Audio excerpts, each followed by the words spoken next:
So for the next 3 days, we're taking a look into some of the most futuristic medical advances that are going on out there. And for part of this project, we looped in with DARPA, the inventor of the internet, to see what they had going on in human health. And one of the things they're doing is working on new prosthetics for veterans and potentially other folks as well. Take a look at what they're doing.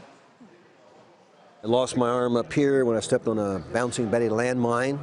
Almost lost this arm and almost lost my legs. Fred Downs was 23 and a soldier in Vietnam in 1968 when a landmine took his arm.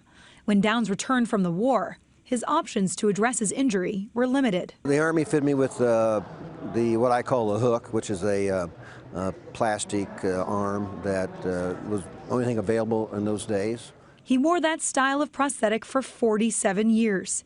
Then in 2009, he was given a chance to use this. Here's my power grip.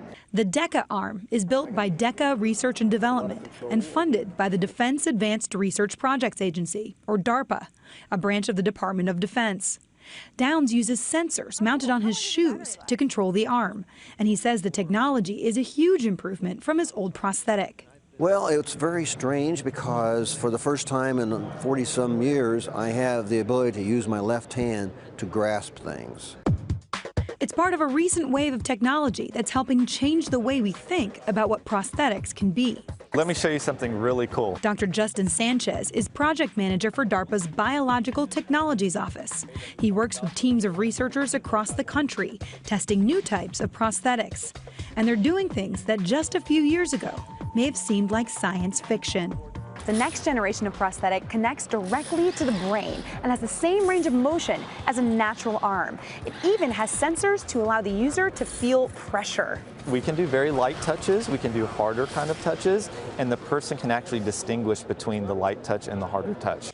Patients like Jan Sherman are showing just how promising this technology can be. Sherman was diagnosed with a severe neurodegenerative disorder that left her unable to move her arms and legs. She entered a trial at the University of Pittsburgh Medical Center, funded by DARPA, and underwent surgery to have sensors installed in her brain that could control a prosthetic arm.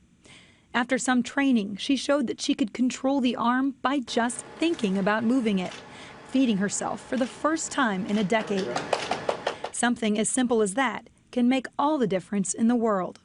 The ability to take care of yourself is so crucial. You know, combing your hair, brushing your teeth, getting dressed, all of those are what you need as a human being to have your dignity, to have dignity.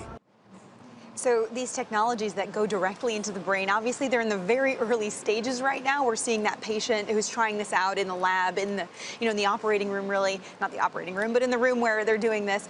But in the future, they envision miniaturizing these devices and enabling them to be attached to wheelchairs, for example, so folks can really be mobile and control these prosthetics with their brains. It's that part about the brain control that I find just totally, I'm glad it's not just science fiction. I'm glad it's actually happening. Yeah, I wonder, I love to see the innovation, especially for people like our heroes that we saw on camera. What's the path once DARPA's created something to get it commercialized and actually get it into sort of mass adoption for the people who really want to use those kinds of devices? That's a great question. So what DARPA tries to do is to work with academia and industry, whatever the best experts are, and then they hope that once they kind of get something off the ground with a lot of funding and a short timeline, that's the thing about DARPA, they want to do this in a few years, that then a corporate partner will come along and see a commercial opportunity and then take it further. And we do see this with a lot of companies like Medtronic. They're involved in a lot of different sort of brain and device initiatives. And we saw a lot of this around the Boston Marathon too, and there's plenty of people who have quite advanced prosthetics, and you sort of hope that slope is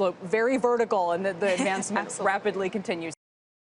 Hey CNBC fans, thanks for checking out our YouTube channel. Here you're going to find videos packed with all of the information that you need to be smarter about your finances. You can subscribe by clicking right here and click on all the videos around me or the eye right here to watch the latest from CNBC. Thanks for watching.